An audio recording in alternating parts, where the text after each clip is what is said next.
Hola, ¿cómo están? Muy buenos días, muy buenas tardes, muy buenas noches. No sé cuándo estarán viendo este video.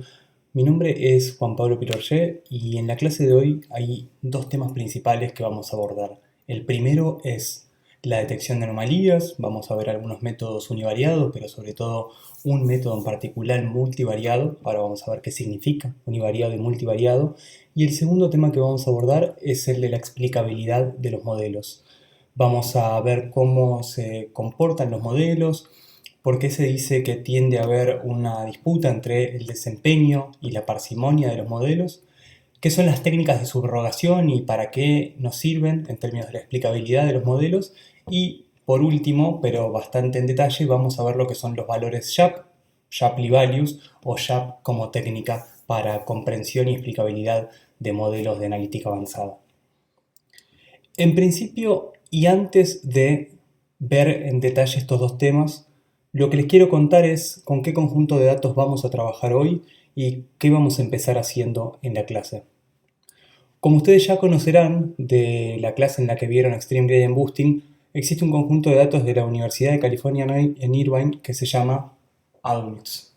El conjunto de datos de adultos lo que busca es predecir, de acuerdo a un conjunto de atributos relevados en el censo de 1994 de los Estados Unidos, si una persona va a tener un ingreso anual mayor a $50.000 o no. Y ese conjunto de datos es el que vamos a usar hoy. Van a ver más adelante que lo vamos a usar de dos maneras distintas. Una cargándolo habitualmente con la librería Pandas y otra tomándolo de la librería YAP, que ya lo incluye tanto en su versión con variables categóricas de tipo texto como con variables categóricas convertidas a números para poder trabajar con modelos. Entonces, como decíamos recién, lo primero que vamos a hacer antes de abordar estos dos temas es cargar los datos y previamente a eso, obviamente, construir un archivo que nos permita instalar e importar las librerías necesarias para que el código corra. Como seguramente ustedes ya sepan, pero creo que vale la pena recordar, en Jupyter, en este caso en Jupyter desde Colab, se pueden utilizar comandos mágicos o magic commands y el que vamos a usar acá es el comando bash. ¿Para qué nos sirve? Bueno, básicamente para poder correr línea de comando dentro de nuestra notebook y es el equivalente a poner un signo de exclamación por frente a cada línea que nosotros tenemos en el código. Lo que van a ver que vamos a hacer aquí en primer lugar es construir un archivo, un documento que van a ver acá que se construye con echo.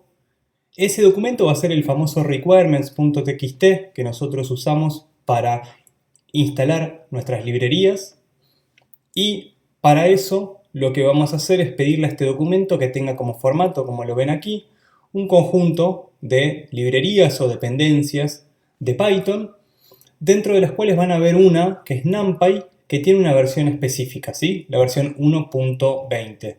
¿Por qué es esto? Bueno, porque la librería YAP requiere un determinado nivel, ¿sí? Es compatible con las versiones hasta 1.20 de NumPy. Y es por eso que la definimos. Si no lo hiciéramos, la versión de NumPy que se instalara sería más avanzada y eso implicaría un problema de compatibilidad entre nuestras dependencias. Seguido con esto, lo que vamos a hacer en esta misma celda de código es instalar el archivo de requirements utilizando el comando pip install. En este caso van a ver que dice pip3 para ser verbose, digamos, en la versión de Python que nosotros queremos y con la bandera o flag R lo que le vamos a decir es que instale todo lo que está dentro del archivo requirements.txt. Una vez que instalamos nuestras dependencias, lo que vamos a hacer es importarlas. Y del mismo modo que veíamos antes, lo que vamos a importar son un conjunto de dependencias y de esas librerías vamos a tomar algunos métodos, pero además vamos a definir, en el caso de Matplotlib, la manera en la que se quieren plotear o graficar los distintos gráficos, valga la redundancia, y de la librería YAP vamos a inicializar JavaScript o JavaScript. ¿Para qué es eso? Luego vamos a ver que uno de los gráficos que nos permite usar esa librería usa JavaScript para poder graficarse y tener una visión interactiva de los datos que vamos a tener de valores YAP, ¿sí? Esa visión interactiva van a ver que está dentro de un gráfico que se llama ForcePlot.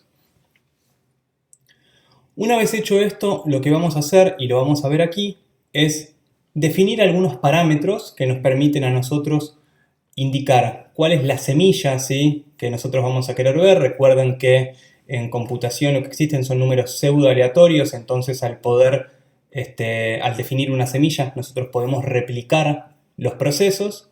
Y además vamos a definir con la librería Seaborn, que aquí está mencionada como SNS, como la importamos arriba, el tipo de gráficos que queremos, y con la librería NumPy cómo queremos que nos imprima o en qué formato queremos que nos imprima los números con punto flotante. Esto muchas veces se usa para evitar que los números flotantes nos los imprima de una determinada manera, ¿sí? Por ejemplo, con notación decimal o científica. Entonces, como decíamos recién, lo primero que vamos a hacer es cargar el conjunto de datos, y como yo les mencionaba, va a ser el mismo conjunto de datos que para la clase de Extreme Gradient Boosting. Si ustedes ven, de hecho, aquí en el código que estoy compartiendo, van a ver que está el hipervínculo a el dataset AL de UCI, ¿sí?, o la Universidad de California en Irvine. Algo que vamos a hacer aquí en el código, y esto ustedes lo pueden hacer también para, por ejemplo, el archivo que creamos en la primera celda, que es el archivo de requirements.txt, es intentar cargarlo desde la instancia en la que estamos trabajando, ¿sí? Con este try lo que decimos es, si existe el archivo device failure en este caso, ¿no?,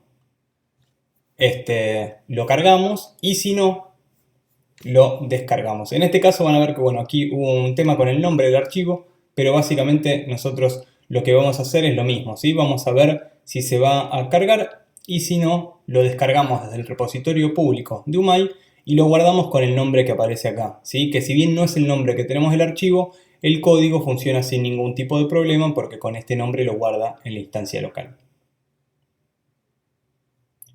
Entonces, lo primero que vamos a hacer una vez que ya tenemos nuestros datos en memoria es analizarlos. Y para eso lo que vamos a ver es con head, ¿sí?, el método head de pandas, que es la misma librería con la que usamos y que ustedes ya conocen acá con PD para leer los archivos CSV y guardar los archivos CSV. Vamos a ver este conjunto de datos, qué tipo de variables tiene y con qué distribución.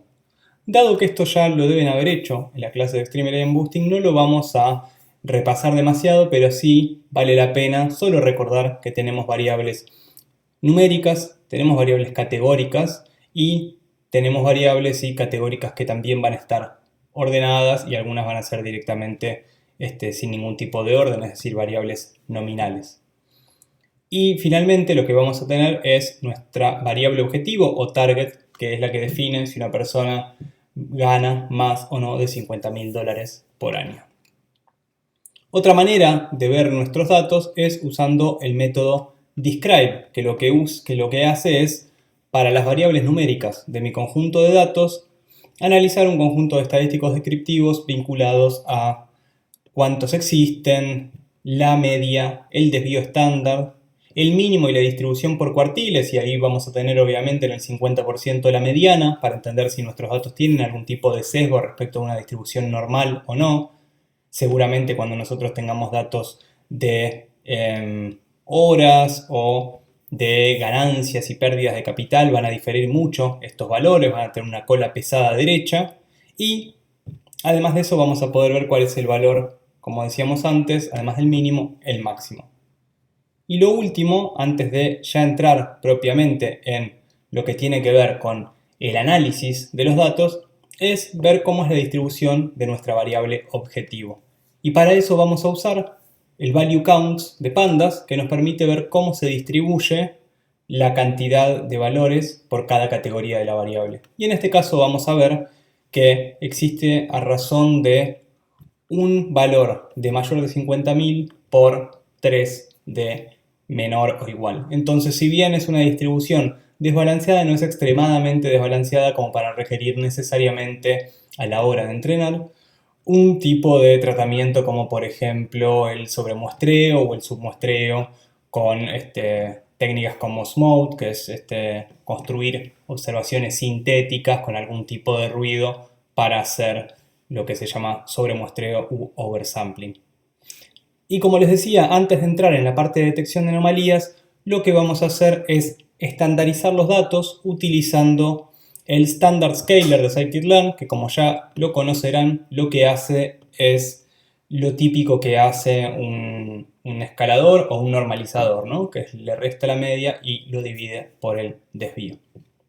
Eso es todo de esta primera parte. Ahora vamos a ver cómo funciona y cuáles son los métodos de detección de anomalías.